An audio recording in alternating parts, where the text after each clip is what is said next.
Bonsoir à tous et à toutes. Voilà le document qui s'appelle Plein feu sur l'heure juste. Le Canada devient tyrannique, partagé par des Canadiens qui ont assisté à une réunion et qui a pu filtrer. Et vous allez avoir également ici la deuxième verrouillage total des camps d'isolation pour ceux qui refuseraient. Voilà donc... c'est un Canadien, merci à lui, qui l'a partagé, il s'appelle Joël Nardon, donc que je suis puisque je suis abonnée à beaucoup de pays, donc Canada, Amérique, etc. Et donc ça me permet d'avoir des éléments assez rapidement.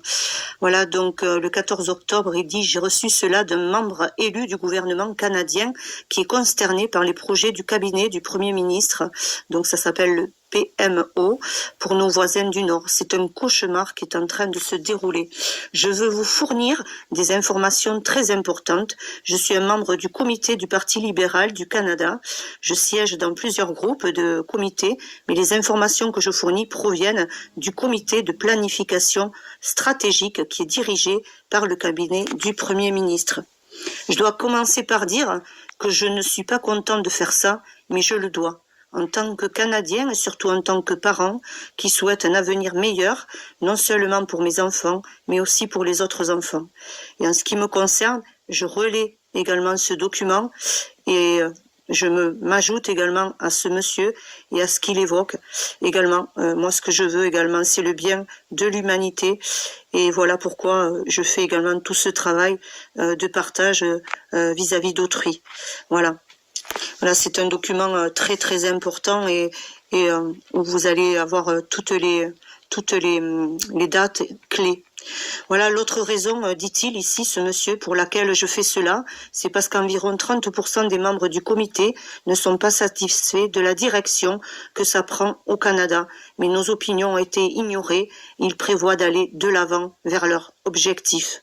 Voici ici la feuille de route et l'objectif qui ont été définis ici par le PMO, et ce sont les suivants. Donc, petit point, premier point. Mettre progressivement en place les restrictions d'un second verrouillage sur une base continue en commençant par les grandes régions métropolitaines d'abord et en s'étendant vers l'extérieur prévu d'ici novembre 2020.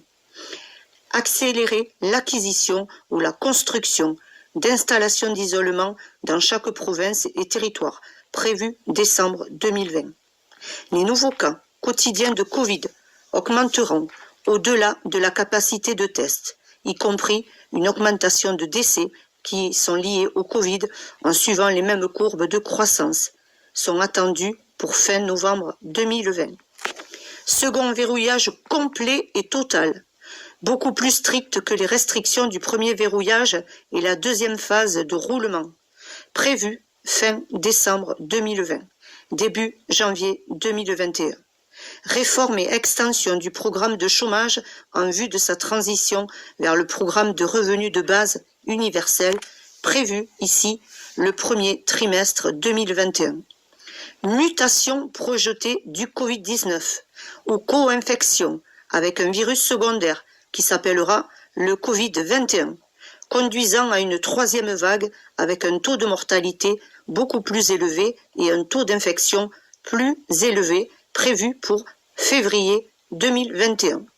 Les nouveaux cas quotidiens d'hospitalisation au Covid-21 et de décès liés au Covid-19 et au Covid-21 dépasseront la capacité des établissements de soins médicaux prévus premier trimestre et deuxième trimestre 2021. Des restrictions de verrouillage améliorées, appelées troisième verrouillage, seront mises en œuvre. Des restrictions de voyage complètes seront imposées, y compris entre les provinces et les villes, prévues au deuxième trimestre 2021. Transition des individus dans le programme de revenus de base universel, prévu deuxième trimestre 2021. Rupture projetée de la chaîne d'approvisionnement, pénurie de stock, grande instabilité économique prévue fin deuxième trimestre 2021. Déploiement de personnel militaire dans les principales zones métropolitaines ainsi que sur toutes les routes principales pour établir des points de contrôle des déplacements, limiter les déplacements, fournir un soutien logistique à la région, attendu pour le 3e trimestre 2021. Parallèlement à cette feuille de route qui a été fournie, le comité de planification stratégique a été invité à concevoir un moyen efficace de faire passer les Canadiens en transition pour faire face à une entreprise économique sans précédent. Une solution qui changerait le visage du Canada et changerait à jamais la vie des Canadiens. Ce qui nous a été dit. Donc, ça c'est le monsieur qui nous partage ce document canadien, ce monsieur canadien.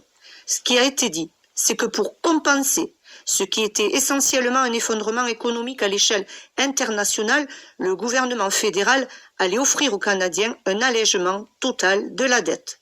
Voici comment cela fonctionne.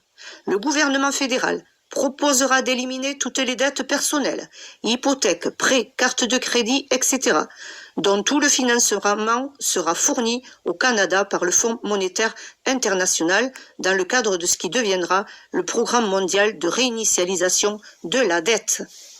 En échange de l'acceptation de cette remise totale de la dette, l'individu perdrait à jamais la propriété de tous les biens et actifs. L'individu devrait également accepter de participer au calendrier de vaccination Covid-19, Covid-21, ce qui lui permettrait de voyager sans restriction et de vivre sans restriction, même sous un verrouillage complet, grâce à l'utilisation d'une pièce d'identité avec une photo appelée le Pass Santé du Canada. Donc ici, c'est pour le Canada. Mais tout ceci va être mis en place également pour tous les pays. Les membres du comité ont demandé qui deviendrait le propriétaire des biens et des actifs confisqués dans ce scénario et ce qui arriverait aux prêteurs ou aux institutions financières. On nous a simplement dit que le programme de réinitialisation de la dette mondiale se chargera de tous les détails. On vous laisse vraiment dans un vide total, c'est-à-dire que on va vous confisquer tous vos biens demain, donc tout ce que vous avez et tous vos actifs, et on vous dit pas si on va vous les rendre ou pas.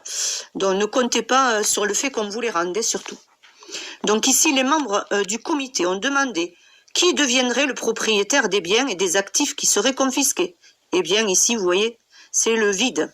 Plusieurs membres du comité se sont également demandé ce qui arriverait aux individus s'ils refusaient de participer au programme World Debt Reset, au Health Pass ou au calendrier de vaccination, et la réponse que nous avons obtenue était très troublante.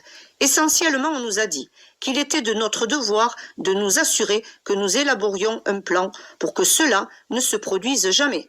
On nous a dit qu'il était dans l'intérêt des individus de participer. C'est-à-dire, si tu ne participes pas à ce qu'ils ont mis en place, on te mettra dans le camp d'isolement. Lorsque plusieurs membres du comité ont insisté sans relâche pour obtenir une réponse, on nous a dit que ceux qui refusaient vivraient d'abord indéfiniment sous des restrictions de verrouillage. Et que sur une courte période de temps, alors que de plus en plus de Canadiens passeraient au programme d'annulation de la dette, ceux qui refuseraient de participer seraient considérés comme un risque pour la sécurité publique et seraient transférés dans des établissements d'isolement. Une fois dans ces établissements, ils auraient deux options, participeraient au programme d'annulation de la dette et seraient libérés, ou ils resteraient indéfiniment dans l'établissement d'isolement sous la classification d'un risque grave pour la santé publique et verraient tous les biens saisis. Donc vous pouvez imaginer, dit-il ce monsieur ici, après avoir entendu tout cela, ils ont eu une autre discussion un peu plus mouvementée et également une discussion qui s'est intensifiée au-delà de tout ce qui l'avait jamais imaginé. Voilà, c'est clair et net que quand tu as tout ça sous les yeux, c'est terrible. Voilà, en fin de compte, vous voyez ici, le PMO, donc ce groupe, a laissé entendre que l'ensemble de l'ordre du jour ira de l'avant, peu importe qui est d'accord ou non. Donc ici, vous voyez, ils sont stricts, que ce ne sera pas seulement le Canada mais toutes les nations auront en fait des feuilles de route et des programmes similaires que nous devons profiter des situations qui nous attendent pour promouvoir un changement à plus grande échelle pour le mieux-être de tous. Les membres qui s'y opposaient et ceux qui soulevaient des questions clés qui découleraient d'une telle chose ont été complètement ignorés. Voilà. Donc, ils n'ont pas fait du tout attention aux questions qui ont été posées, imaginez-vous. Hein. Donc, pendant la réunion, malgré les questions, eh bien, on les a ignorées totalement. Nos opinions et préoccupations ont été ignorées, on nous a simplement dit de le faire. Voilà. C'est-à-dire qu'ici, on leur dit, soit tu fais ça, soit c'est le camp d'internement ou les camps d'isolement. Voilà, donc ce monsieur vous dit qu'il n'aime pas du tout ça, que l'avenir est très sombre pour le Canada. Il évoque ensuite un petit peu, il y a des vidéos que je vais essayer de vous partager, de les traduire surtout, voilà. Voilà ce que je voulais vous dire par rapport à cet article et cette publication qu'un Canadien a eu eh bien le courage, je dirais. Moi, je le remercie, même si je le connais pas, mais je le remercie puisque grâce à lui, on a les dates. On peut continuer à se préparer pour les gens qui sont organisés. Voilà, mettez-vous en sécurité, les amis, surtout et vos enfants et votre famille. Voilà, je vous laisse et je vous partage de suite eh bien ces éléments. Voilà, donc c'est le Canada devient tyrannique, plein feu sur l'heure juste, et je vous partage dans Communauté également le lien. Merci à tous.